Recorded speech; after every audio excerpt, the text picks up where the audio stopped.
두 번째로 탄소의 순환에 대해서 보겠습니다. 먼저 탄소의 분포를 볼 건데 탄소는 직권에 가장 많이 분포를 해주게 됩니다. 그리고 기권에서의 탄소의 형태는 이산화탄소, 즉 CO2입니다. 형성 과정은 예를 들어서 화산활동, 화석연료 연소, 생물호흡 등등등이 있습니다.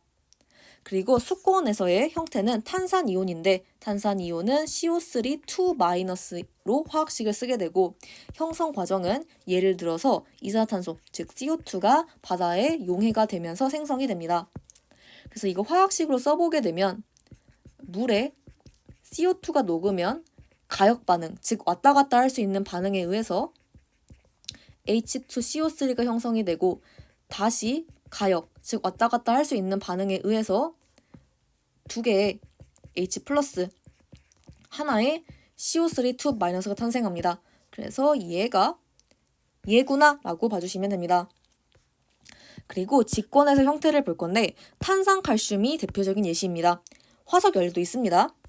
그리고 탄산칼슘은 화학식이 이렇게 되는데 칼슘은 2족이니까 2 플러스 그리고 CO3는 2-였습니다. 그래서 얘랑 얘가 1대1로 결합을 했다라고 봐주시면 됩니다.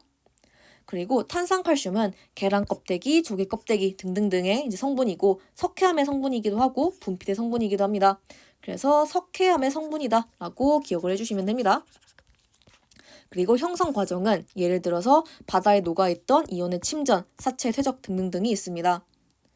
생물권에서의 형태는 유기물인데 우리 유기물은 무기물과 달리 복잡한 것들이라고 봐주시면 되고 형성 과정의 예시는 식물의 광합성이 있습니다.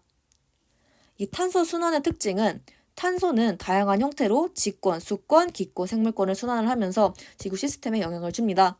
그리고 지구 시스템에서 전체 탄소의 양은 일정하고 각 권역에 있는 탄소의 양은 오랜 시간 지나는 동안 흡수랑 방출을 통해서 조절이 되기 때문에 거의 평형을 이룬다라고 봐주시면 됩니다.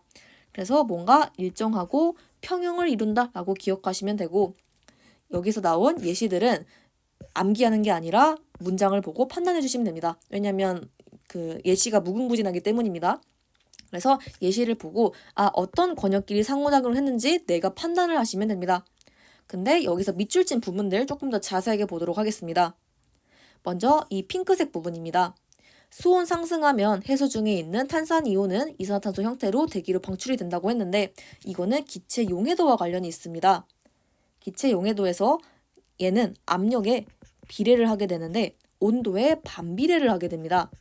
그래서 온도에 반비례한다는 거에 키포인트를 맞춰보게 되면 우리 탄산이온이 많이 녹아있는 우리 탄산 음료들이 있는데 탄산 음료가 상온에 놔두면 되게 밍밍해지고 맛이 없어집니다. 그 이유가 온도가 높아지면 기체 용해도가 감소하기 때문에 탄산 다 빠져나가서 우리가 탄산 음료에 톡 쏘는 느낌을 못 받는다라고 봐주시면 됩니다.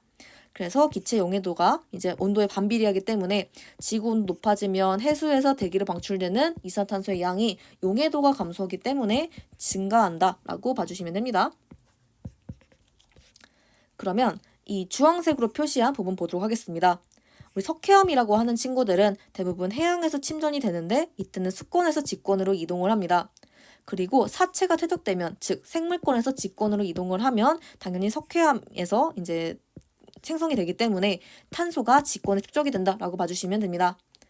그리고 석회암은 탄소의 대부분, 즉 각 99.9% 이상이 분포를 하기 때문에 석회암이 직권에 있으니까 직권에 가장 탄소 많다라고 연상을 해주시면 됩니다. 그리고 염이라는 걸 볼 건데 이 염은 이온 결합 물질을 지칭을 합니다. 근데 영어로 salt라고 나와 있는데 이 salt가 의미가 두 개입니다. 우리가 달달한 그 소금, NaCl, 그것도 salt이지만 염도 salt입니다. 사실 염은 정확한 정의는 그 산염기 반응으로 가야 되는데 아직 그거 안 배웠으니까 그냥 염은 이온 결합 물질이다 라고 생각을 해주시면 됩니다. 그래서 salt는 의미가 두 개니까 어떤 걸 의미하는지 내가 파악하셔야 됩니다. 근데 여기서는 두 번째, 즉 염이라고 해석을 해놓은 상황입니다. 염이라고 하는 게 탄산염에 나오는데 이온 결합 물질을 지칭을 하니까 탄산염이다라고 하면 탄산이온을 포함하는 이온 결합 물질을 의미합니다. 그래서 탄산염이라고 하는 거에서 석회암이 포함이 되는데 우리 석회암 탄산칼슘이었습니다. 탄산을 포함하는 이온 결합 물질이니까 탄산염은 이제 석회암에 해당을 한다라고 기억을 해주시면 됩니다. 그리고 금속 산화물이 물에 녹으면 염기성을 띠게 되는데 비금속 산화물이 물에 녹으면 산성을 띠게 됩니다. 그래서 여기서 이산화탄소가 녹으면 약산성, 즉 산성인데 약하다고 했습니다. 그래서 그 이유가 이산화탄소는 CO2인데 얘가 비금속입니다. 비금속이 산소랑 만났으니까 비금속 산화물입니다. 그래서 산성을 띈다라고 봐주시면 됩니다. 그리고 보라색 화석 연료 보도록 할 건데 이 화석 연료는 생물권에서 유기물의 형태로 존재하던 탄소가 생물체가 죽은 다음에 오랜 시간 동안 열 압력에 의한 탄화작용 받아서 석탄이나 석유 형태로 변해서 직권에 저장됩니다. 그래서 이때는 생물권에서 직권으로 탄소 넘어갔다라고 봐주시면 되는데 여기서 탄화작용 보도록 하겠습니다. 유기물이 열과 압력 받아서 수소랑 산소가 모두 빠져나갑니다. 그러면 알자만 남는데 그 알자가 바로 탄소 성분입니다. 그래서 필요 없는 거 다 빠져나가고 탄소 성분만 남아있기 때문에 검게 변하는 작용을 거치게 되고 그게 바로 탄화작용이다 라고 봐주시면 됩니다. 그러면 세 번째로 질소의 순환 보도록 하겠습니다. 질소 순환은 물과 탄소 순환에 비해서 지구 시스템에 주는 영향이 작습니다. 하지만 굉장히 중요한 내용을 많이 담고 있습니다. 대기 중의 질소는 공유결합을 그림에서 보다시피 3번을 진행합니다. 그리고 공유결합은 1번, 2번, 3번, 4번까지가 이론적으로는 가능하지만 4번째는 구조적 문제로 인해서 불가능합니다. 그래서 보통은 3중결합이 맥시멈입니다. 근데 그 3중결합을 질소가 가지고 있습니다. 너무 강하기 때문에 결합이 끊기가 매우 어렵습니다. 그래서 식물이 사용할 수 없다라고 봐주시면 됩니다. 그리고 우리 질소는 15족이었습니다. 그래서 루이스 전자점식을 그려라 라고 하면 1, 2, 3, 4, 5 이렇게 그렸습니다. 그래서 얘가 이 부분이고 얘가 결합 3번을 진행했다 라고 봐주시면 됩니다. 그래서 대기 중의 질소를 암모늄 이온 또는 질산 이온으로 바꾸게 되면 질소가 혼자 다니게 되기 때문에 식물이 혼자 다니는 질소를 사용할 수 있게 됩니다. 그러면 암모늄 이온의 생성 과정 보도록 할 건데 이 그림들을 참고해서 이해하시면 됩니다. 먼저 질소 고정 세균이라는 게 필요해지게 되는데 질소 고정 세균은 2가지로 나뉩니다.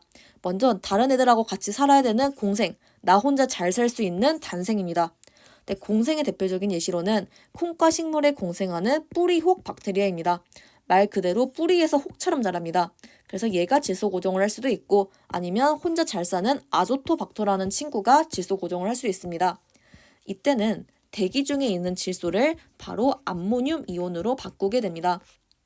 그리고 분해자가 배설물인 사체를 분해해서 암모늄 이온을 생성을 할 수도 있는데 이때는 생명체에 있던 유기물을 암모늄 이온으로 바꾼다라고 봐주시면 됩니다. 그러면 질산이온 보겠습니다. 질산이온은 번개 등의 그런 작용으로 인한 공중 방전에 의해서 바로 생성될 수 있습니다. 그러면 대기 중의 질소가 질산이온으로 바로 생성이 될 수도 있고 질화세균의 작용, 즉 아질산균과 질산균의 작용으로 인해서 질화작용을 거쳐서 질산이온이 생성이 될 수가 있는데 이때는 암모늄 이온을 이렇게 NO3- 로 바꾸게 됩니다. 그래서 여기는 화학 반응 시기로 자세하게 나와 있게 되는데 암모늄 이온이 아질산균에 의해서 아질산 이온이 되고 아질산 이온이 질산균에 의해서 질산 이온이 됩니다.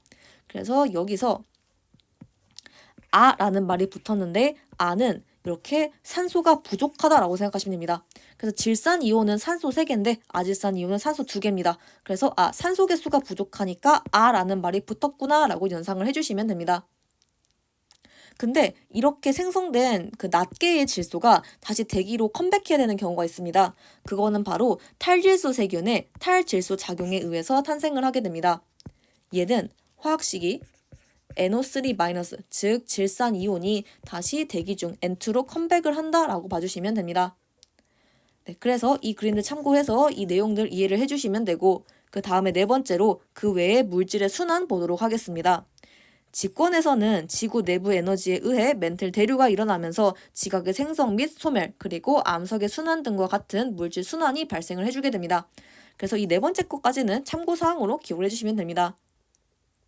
그럼 이렇게 해서 순환 부분 마무리하도록 하겠습니다.